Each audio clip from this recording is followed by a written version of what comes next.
दोस्तों, जब भी बात आती है इन्वेस्टमेंट करने की तो लगभग हम सभी लोग कंफ्यूज ही रहते हैं। आखिर किस प्रकार से इन्वेस्टमेंट किया जाए कि हमें ज़्यादा से ज़्यादा प्रॉफिट हो सके। क्या धीरे धीरे हर महीने एक छोटा अमाउंट इन्वेस्ट करना सही रहेगा या फिर एक बार में ही एक बड़ा और भारी भरकम अमाउंट इन्वेस्ट करना। अब SIP, लमसम, म्यूचुअल फंड जैसे बड़े बड़े शब्द हमें डराना शुरू कर देते हैं और कुछ समझ में नहीं आता कि क्या करें और कैसे करें। तो आइए इस वीडियो के थ्रू समझते हैं कि इन्वेस्टमेंट का कौन सा तरीका आपके लिए सबसे बेस्ट है, और वो भी बिल्कुल सरल शब्दों में। फॉर कंप्लीट इन्फॉर्मेशन बने रहिए हमारे साथ इस वीडियो के एंड तक। दोस्तों, म्यूचुअल फंड में इन्वेस्ट करने के दो तरीके हैं। सबसे पहला है SIP और दूसरा है लमसम। लंबे समय तक पर मंथ थोड़ा थोड़ा अमाउंट इन्वेस्ट करने को फाइनेंस की लैंग्वेज में SIP कहा जाता है। SIP यानी कि सिस्टमैटिक इन्वेस्टमेंट प्लान, जबकि एक ही बार में एक भारी भरकम अमाउंट को इन्वेस्ट करने के तरीके को लमसम कहा जाता है। अब बात आती है कि इन दोनों में से कौन सा तरीका इन्वेस्टमेंट के लिए बेस्ट है। तो आइए जानते हैं कुछ स्टोरीज के थ्रू। दोस्तों, ये है मिस्टर विनीत, जो एक 30 ईयर ओल्ड वर्किंग प्रोफेशनल है और महीने का लगभग 25 से 30 हजार रुपए कमाते हैं। विनीत चाहता है कि वो अपना पैसा कहीं पर इन्वेस्ट करे। अब इन्वेस्ट करने के उसके पास दो तरीके हैं। या तो वो लमसम के थ्रू एक बार में ही सारा पैसा इन्वेस्ट कर दे, या फिर वो हर महीने 5-5 हजार रुपए करके SIP में इन्वेस्ट करे।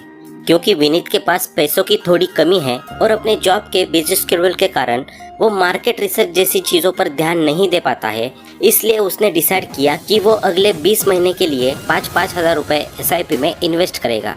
विनीत ने पूरी डिसिप्लिन के साथ अगले 20 महीने तक इन्वेस्टमेंट किया। 20 महीने बाद विनीत का ऑन एन एवरेज 12% रिटर्न के हिसाब से टोटल अमाउंट हो गया 1,32,000, जबकि इन 20 महीनों में उसने टोटल 1 लाख रुपए इन्वेस्ट किए, यानी कि उसे 32,000 रुपए का प्रॉफिट हो गया, जो शायद कोई भी अदर FD वगैरह कभी नहीं दे सकता। अब दूसरी तरफ है मिस नेहा, जो कि एक फ्रीलांसर फिल्म मेकर है। हाल ही में उन्होंने एक प्रोजेक्ट खत्म किया है जिससे उन्हें 1 लाख रुपए प्राप्त हुए हैं, और नेहा चाहती है कि वो इन पैसों को जल्दी से जल्दी कहीं पर इन्वेस्ट कर दे। नेहा की एक रेगुलर इनकम न होने की वजह से उसे SIP में इन्वेस्ट करना सही ऑप्शन नहीं लगा, इसलिए उसने 1 लाख का पूरा अमाउंट एक बार में ही लमसम के थ्रू इन्वेस्ट कर दिया। अब अगले 10 महीने के बाद मार्केट इतनी डाउन हो गई कि नेहा को अपना पैसा इन्वेस्ट करने का डिसीजन गलत लगने लगा और उसने जल्दी जल्दी में अपना लमसम में इन्वेस्ट किया हुआ पैसा निकाल दिया, जिससे उसे रिटर्न में मात्र 80,000 रुपए ही मिले, यानी कि उसे 20% का लॉस झेलना पड़ा। अब इन दोनों को अगर कंपेयर किया जाए तो विनीत और नेहा दोनों ने ही सेम अमाउंट इन्वेस्ट किया था।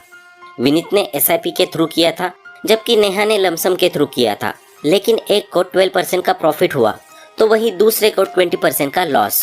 दोस्तों, इस एग्जाम्पल को देखकर तो आपको यही लग रहा होगा कि SIP में इन्वेस्ट करना सही है और लमसम में पैसा इन्वेस्ट करना सही नहीं है, लेकिन ऐसा बिल्कुल नहीं है। दरअसल ये आपके इन्वेस्ट करने के तरीके और मार्केट के बारे में आपकी समझ पर डिपेंड करता है। SIP एक ऐसा तरीका है जो लॉन्ग टर्म है और बेरिश मार्केट के लिए बेस्ट ऑप्शन है। वही लमसम एक शॉर्ट टर्म और बुलिश मार्केट के लिए इन्वेस्टमेंट का बेस्ट तरीका है। आइए इसे भी एक एग्जाम्पल के थ्रू थोड़ा इजी वे में समझते हैं। दो फ्रेंड्स हैं, एक का नाम है मोहित और दूसरे का नाम है प्रदीप। मोहित एक गवर्नमेंट एम्प्लॉय है जिसकी मंथली एक फिक्स्ड इनकम है, और वहीं प्रदीप एक बिजनेसमैन है जो स्टॉक मार्केट के बारे में बहुत अच्छी समझ रखता है। अब साल 2008 में दोनों डिसाइड करते हैं कि वे अपने पैसे कहीं ना कहीं इन्वेस्ट करेंगे। मोहित की एक फिक्स्ड इनकम होने के कारण वो डिसाइड करता है कि वो पर मंथ 5,000 रुपये SIP में इन्वेस्ट करेगा, वो भी पूरे 10 साल के लिए। लेकिन प्रदीप एक बिजनेसमैन था और उसे मार्केट की भी अच्छी समझ थी, इसलिए उसने मार्केट का एनालिसिस करते हुए डिसाइड किया कि वो 5 लाख रुपए लमसम के थ्रू इन्वेस्ट करेगा। 2008 से लेकर 2018 तक मोहित ने डिसिप्लिन के साथ प्रत्येक महीने 5-5 हजार रुपए करके टोटल 6 लाख रुपए इन्वेस्ट कर दिए। अब 2018 में आकर उसके पास टोटल अमाउंट था 10,32,000 रुपए, यानी कि उसे लगभग 4 लाख रुपए का प्रॉफिट हुआ, जो होता है 10% रिटर्न। वहीं दूसरी तरफ प्रदीप ने 5 लाख रुपए लमसम में इन्वेस्ट किए थे, जो 2018 में आकर हो गए 30,95,000 रुपए, यानी कि उसे लगभग 26 लाख रुपए का प्रॉफिट हुआ है, जो कि होता है 20% रिटर्न। इन दोनों को अगर कंपेयर किया जाए तो हमें देखने को मिलता है कि मोहित और प्रदीप दोनों ने ही 2008 में इन्वेस्ट करना शुरू किया था और दोनों ने ही सेम टाइम यानी कि 10 सालों के लिए इन्वेस्टमेंट किया था। लेकिन इसके बावजूद भी मोहित को रिटर्न मिला 10% का, जबकि प्रदीप को रिटर्न मिला 20% का। तो अब ऐसा नहीं है कि लमसम में इन्वेस्ट करना ज़्यादा फायदेमंद होता है। जैसा कि हमने पहले कहा कि ये डिपेंड करता है आपके इन्वेस्टमेंट के तरीके और मार्केट पर कि मार्केट बियरिश है या बुलिश। अब दूसरे एग्जाम्पल में प्रदीप को मार्केट की अच्छी नॉलेज थी, इसलिए उसे पता था कि 2008 के फाइनेंशियल क्राइसिस के कारण मार्केट फिलहाल बहुत डाउन चली गई है, लेकिन आने वाले समय में मार्केट इस पॉइंट से नीचे नहीं बल्कि ऊपर ही जाएगी, यानी कि मार्केट बुलिश होगी। इसलिए उसने अपना पैसा SIP के थ्रू नहीं बल्कि लमसम के थ्रू इन्वेस्ट किया। वही अगर हम नेहा वाले एग्जाम्पल को देखें तो उस एग्जाम्पल में नेहा ने उस समय पर इन्वेस्ट किया था जब मार्केट अपनी बेटर स्थिति में थी, लेकिन अगले 10 महीने में ही मार्केट बहुत डाउन हो गई और नेहा ने अपने लमसम में इन्वेस्ट किए पैसे जल्दी में निकाल दिए, यानी कि मार्केट उस टाइम बेरिश थी, इसलिए नेहा को लमसम के थ्रू लॉस झेलना पड़ा। हालांकि नेहा अगर कुछ समय के लिए रुक जाती और विनीत की तरह अपना 20 महीने का टाइम पूरा करती तो शायद उसे 20,000 रुपए का लॉस नहीं झेलना पड़ता। दोस्तों, जहां लमसम आपको हाई रिटर्न देने की क्षमता रखता है तो वही उसमें हाई रिस्क भी होता है। दूसरी तरफ SIP है जिससे आपको लॉन्ग टर्म में एक लिमिटेड रिटर्न मिलता है, लेकिन उसके साथ रिस्क भी बहुत लिमिटेड ही होता है। जिस तरीके से हर चीज़ के प्रोज एंड कॉन्स होते हैं, वैसे ही लमसम और SIP के अपने अपने प्रोज एंड कॉन्स होते हैं। ये फुल्ली डिपेंड करता है आप पर कि आपकी सिचुएशन कैसी है, आपको मार्केट की नॉलेज कितनी है। उसी के हिसाब से डिसाइड होता है कि आप इन्वेस्टमेंट का कौन सा तरीका अपनाएंगे। अगर आप एक कंपनी के एम्प्लॉय है, आपकी एक रेगुलर और एवरेज इनकम है और आप मार्केट में बिगिनर है, या आपके पास बिल्कुल भी टाइम नहीं है मार्केट के बारे में रिसर्च करने का, उसके अप्स एंड डाउन्स देखने का, तो ऐसे में आपके लिए सबसे बेस्ट ऑप्शन है SIP। कुछ लोगों को लगता है कि SIP लोन और EMI की तरह है जो आपको हर महीने भरनी ही पड़ती है, लेकिन दोस्तों ऐसा बिल्कुल भी नहीं है।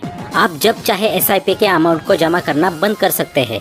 मान लीजिए आपने 5,000 रुपए का अमाउंट SIP में डालना शुरू किया। आपने सोचा कि ये अमाउंट मैं रेगुलर 5 सालों तक डालूंगा, लेकिन 2 साल बाद कोविड आ गया और आप किसी कंपनी में जॉब कर रहे थे। वो कंपनी सही से न चलने की वजह से आपकी जॉब चली गई। अब आपकी फाइनेंशियल कंडीशन पूरी तरह खराब हो गई और आप SIP के हर महीने 5,000 रुपए भरने में पूरी तरह असमर्थ है।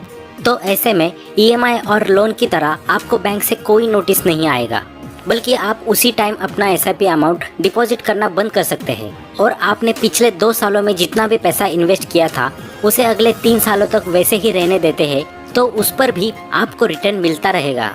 इसके अलावा आप जब चाहे तब SIP को निकाल भी सकते हैं। इसमें फिक्स डिपॉजिट की तरह टाइम की कोई सीमा नहीं है। आपका जब मन करे तब आप अपने SIP के अमाउंट को निकाल सकते हैं। दूसरा, अगर आपकी इनकम बहुत ही बढ़िया है, आप मंथली एक अच्छी खासी इनकम कमा लेते हैं और साथ ही आपके पास इतना टाइम भी है कि आप मार्केट के अप्स एंड डाउन्स को अच्छे तरीके से एनालिसिस कर सकते हैं, तब फिर ऐसी स्थिति में आपके लिए इन्वेस्टमेंट का सबसे सही तरीका लमसम हो सकता है। आप एक बार में एक डिसाइडेड अमाउंट इन्वेस्ट करके मार्केट और अपनी कैलकुलेशंस का यूज करते हुए एक बहुत ही अच्छा प्रॉफिट कमा सकते हैं। लमसम में आप हर महीने एक अमाउंट जमा करने के झंझट से बच जाते हैं और इसमें अन्य इन्वेस्टमेंट्स के कंपैरिजन में कंपाउंडिंग की मात्रा बहुत अधिक देखने को मिल सकती है। दोस्तों, SIP हो या फिर लमसम, इन दोनों ही तरीकों से आप स्मॉल कैप, मिड कैप और लार्ज कैप फंड्स में इन्वेस्टमेंट कर सकते हैं। आइए इन्हें भी समझते हैं बहुत ही सरल शब्दों में। दरअसल सेबी ने इन्वेस्टमेंट को इजी करने के लिए कंपनियों को 3 सेक्शंस में डिवाइड कर दिया है। पहला है लार्ज कैप फंड्स, जहां आप उन कंपनियों में इन्वेस्टमेंट कर सकते हैं जिनकी मार्केट कैपिटल 20,000 करोड़ से भी अधिक है। दूसरा है मिड कैप फंड्स, जहां आप उन कंपनीज में इन्वेस्टमेंट कर सकते हैं जिनकी मार्केट कैपिटल 5,000 करोड़ से लेकर 20,000 करोड़ के बीच में होती है। तीसरा है स्मॉल कैप फंड्स। इस फंड में आप उन कंपनीज में इन्वेस्टमेंट कर सकते हैं जिनकी मार्केट कैपिटल 5,000 करोड़ से कम होती है। तो दोस्तों, अब ये पूरी तरह आप पर डिपेंड करता है कि आप इन्वेस्टमेंट के किस तरीके को अपनाते हैं। आप अपने हिसाब से मार्केट की रिसर्च करिए और जो तरीका आपको अपने लिए सुटेबल लगे उसे अपनाते हुए मार्केट में इन्वेस्ट करिए और बेहतर रिटर्न्स प्राप्त करिए। और आपको ये वीडियो कैसा लगा कमेंट करके ज़रूर बताएं और चैनल को सब्सक्राइब करना बिल्कुल भी ना भूलें। क्योंकि हम ऐसे ही वैल्यूएबल वीडियोस आपके लिए लाते रहेंगे। Thanks for watching.